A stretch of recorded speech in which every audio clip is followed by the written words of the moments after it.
sekalian, kasih karunia Tuhan yang luar biasa sudah mengantar kita ke penghujung bulan April 2022. Mari kita bersama pada hari ini bersekutu bersama-sama dalam doa keluarga dengan tema menyenangkan-Mu. Bagaimana kita mau menyenangkan Tuhan? Mari bersama kita akan bersaat teduh.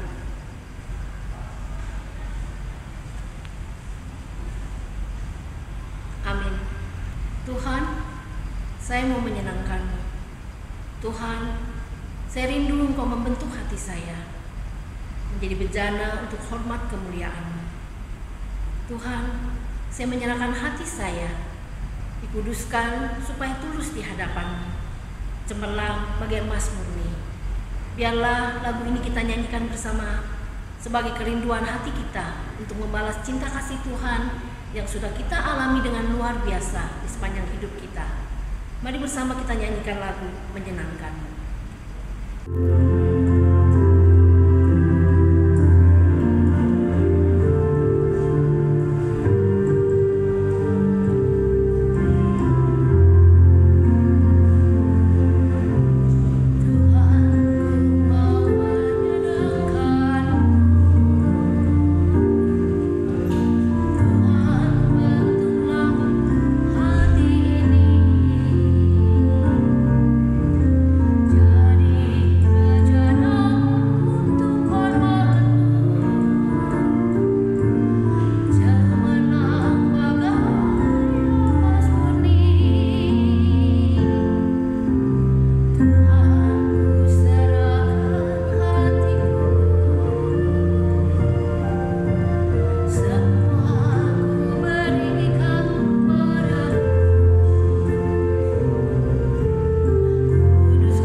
bersyukur dan berterima kasih Tuhan.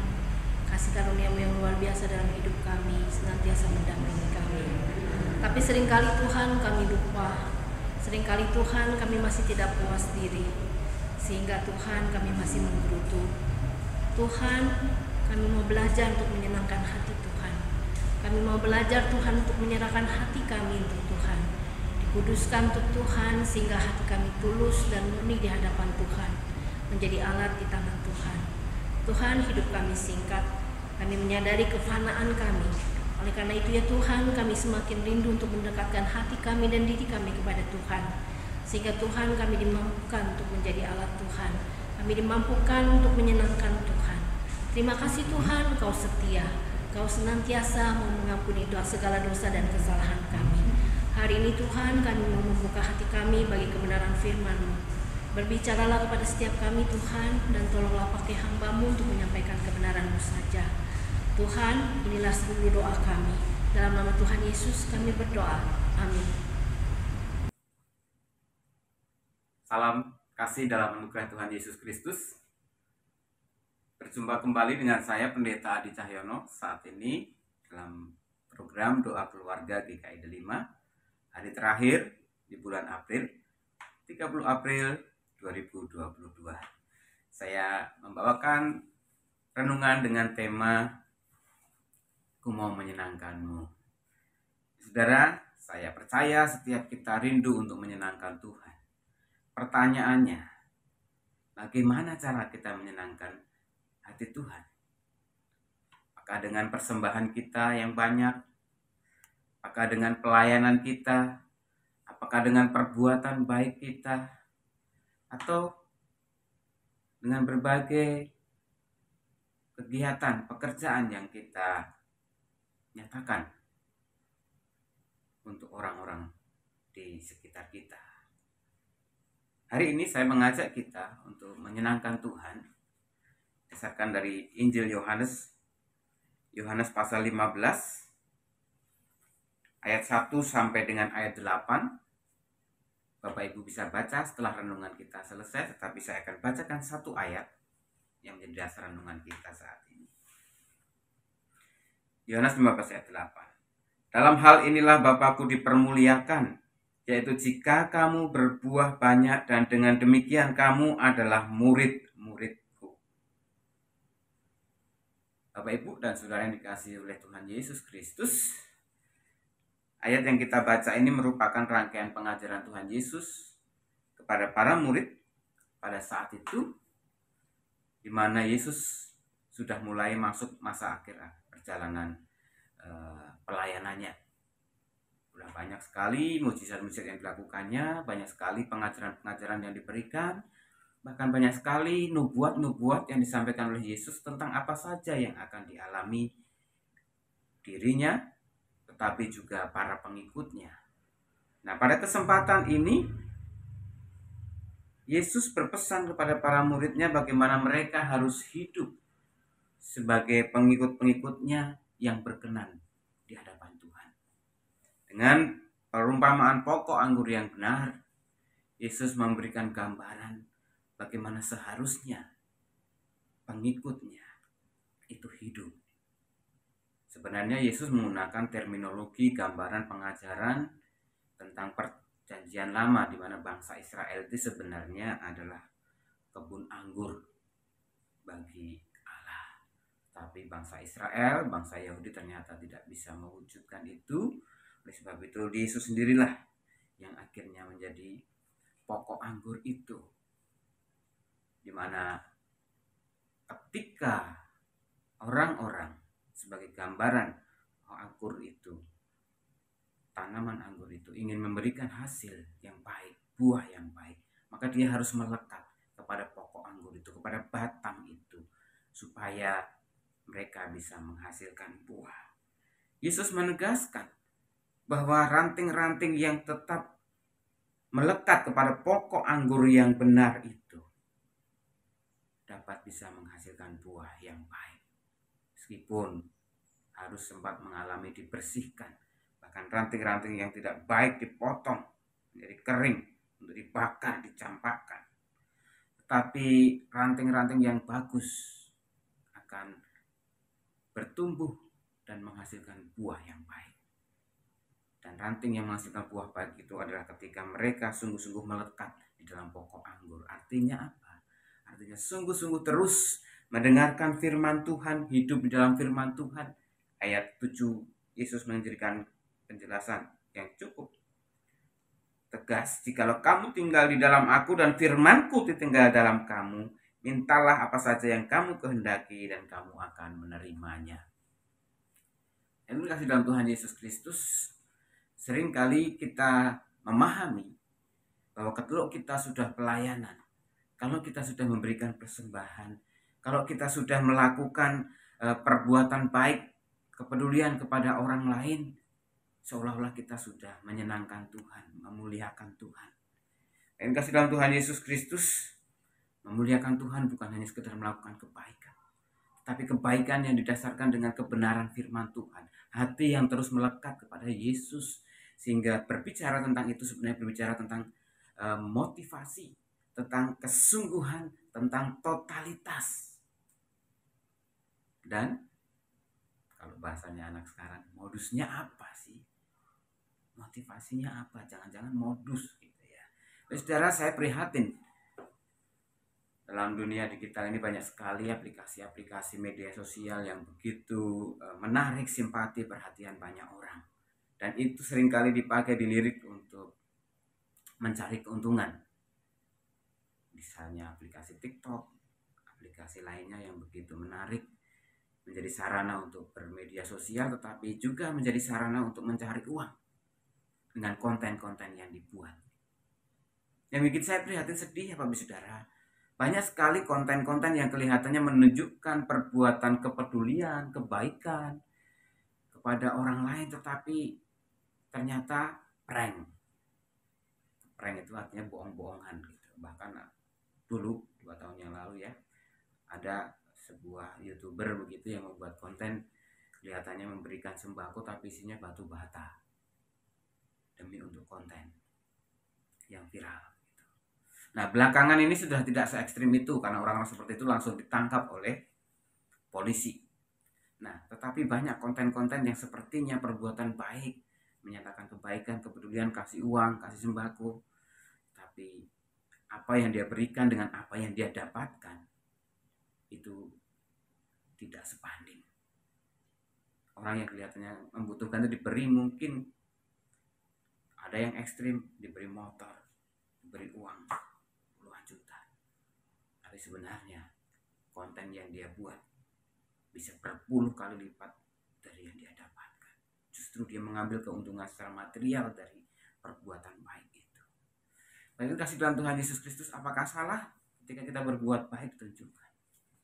Firman Tuhan hari ini mengingatkan kepada kita, kalau kita sungguh-sungguh melekat kepada Yesus, kepada Kristus, maka buah-buah yang kita hasilkan itu adalah untuk kemuliaan Tuhan.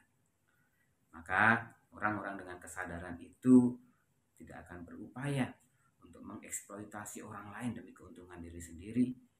Toh kalau memang nanti terkenal karena kebaikan itu, bagi saya itu sebuah bonus saja. Tapi yang penting adalah ketulusan, memperhatikan orang-orang yang membutuhkan. Tindakan kasih kita benar-benar tulus, murni untuk menolong orang-orang yang membutuhkan itu. Demikian juga dengan pelayanan kita. Demikian juga dengan persembahan yang kita berikan. Itu kita mau pakai untuk kemuliaan nama Tuhan. Maka ketika apa yang kita berikan itu kadang-kadang tidak diapresiasi, bagi kita it's no problem. It's no problem. Kenapa? Karena kita memberi untuk Tuhan. Maka dengan ketulusan dan kesungguhan itu kita percaya Tuhan yang akan mengelolanya dan Tuhan yang akan memberkati apa yang sudah kita lakukan.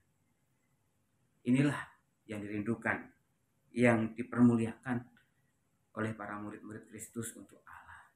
Dan orang-orang yang dengan seperti itu tulus, maka itu menjadi sesuatu yang mempermuliakan Tuhan, memberikan gambaran seorang murid. Demikian renungan kita pada hari ini. Secara khusus saya bulan ini menutup rangkaian tema di mana kita dipertanyakan apakah kita sungguh-sungguh mau menjadi murid Kristus. Maka kita sungguh-sungguh mau menyatakan Kristus di dalam kehidupan kita.